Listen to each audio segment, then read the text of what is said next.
All right, let's take a look now at our special focus, which is the elections that are set to take place in the U.S. in a short while. That is just on Tuesday, just days to go.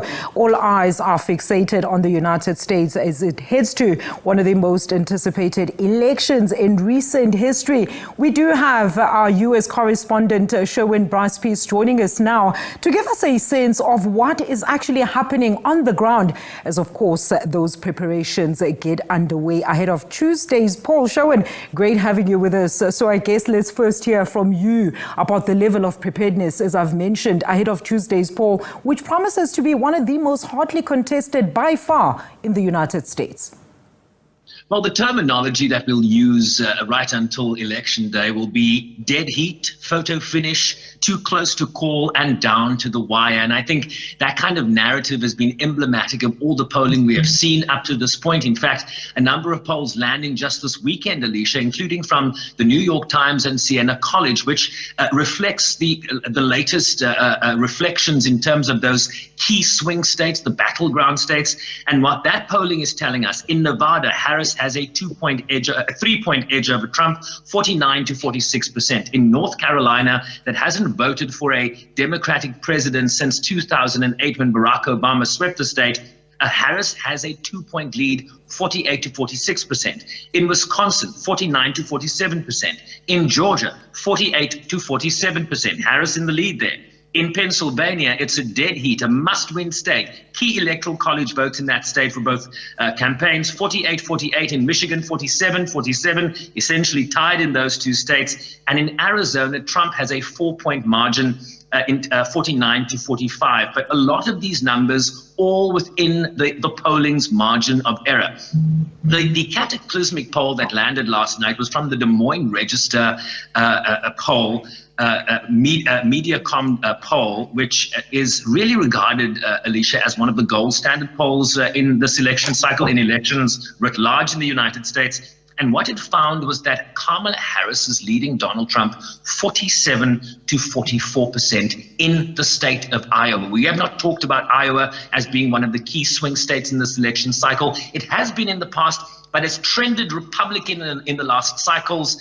This poll is an outlier in terms of who might win that state. And the Des Moines Register poll is saying Kamala Harris is leading there because of a late surge from women that are going into those sort of middle-of-the-road voters. We're seeing a surge from older women, independent women in particular, that are moving into the Harris column. And that really could be indicative of what you might see in some of the other swing states in terms of women showing up in favor of Harris in this election cycle.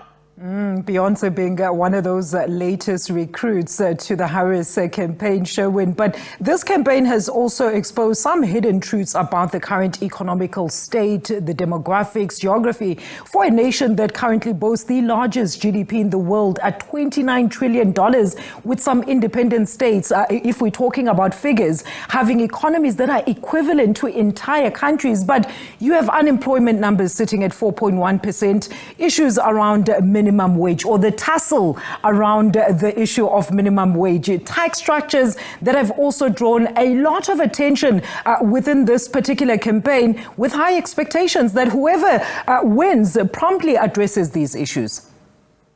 Well, the election in any country, the economy, in any election in any country, Alicia, is often the top issue on, electors and the minds of citizens. And that is no less the case in the United States. The cost of living is very high. Inflation has been very high in the aftermath of the COVID-19 pandemic and the decimation for many months of supply chains and getting those supply chains back on track. But what is true is that the U.S. economy is growing in the last quarter at around 2.8%.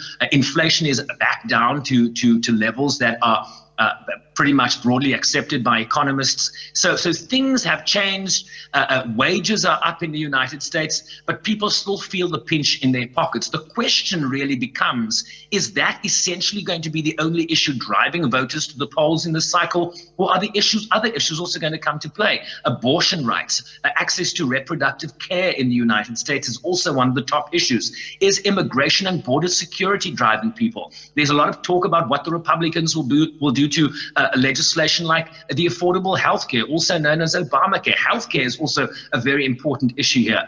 And so what drives people to the polls is going to really determine who wins this election. Trump is favored on the economy, but there are also a lot of favorites for Harris in terms of reproductive rights, in terms of saving the Affordable Care Act and bolstering Obamacare in the years ahead. So really what is one's main issue is really what's going to drive different turnout. And remember, this is a vast country.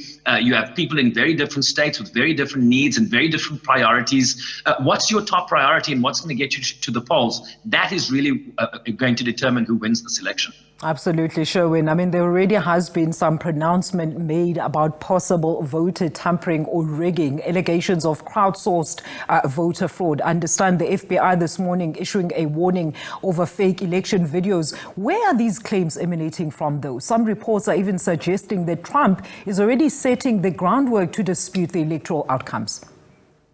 Well, Donald Trump was asked on the record if he would accept the outcome of this election, and his response was essentially, we'll see. He hasn't conceded that his 2020 loss, despite a number of dozens of court cases that threw out those challenges due to a lack of evidence. And you saw what that culminated in was an attack on the United States Congress while they were certifying the election win of Joe Biden on January 6, 2021. So Trump is already casting aspersions. You are referring to some fake videos that are making the rounds about fake people voting in Georgia. These have already been dismissed by the Secretary of State in the state of Georgia, and it's being labeled Russian interference by the FBI. And we live in an era not just of going to the polls and voting. We live in an era where things are amplified on social media and retweeted at the rate of knots. So if a fake video confirms your narrative or your persuasion in this election, right, those things get retweeted very quickly before they're taken down or labeled as fake. And so we are in a very complex set of circumstances here where it's not just about people, getting their information from credible sources. Social media is rife with misinformation, and a lot of people believe this because it feeds into the narrative that their principles and their parties are espousing here. And Trump has cast aspersions on this election already. And it's very unlikely that were he to lose here, given the example of 2020, that he will accept that result. Sherwin, great having you with us on this discussion this afternoon. Thank you so much for that. That is SABC News correspondent in New York, Sherwin Bryce-Pease. We're going to have Professor Shen also giving us a sense of what he feels are some of the core issues pertaining to the campaigning as well as the upcoming Tuesday poll.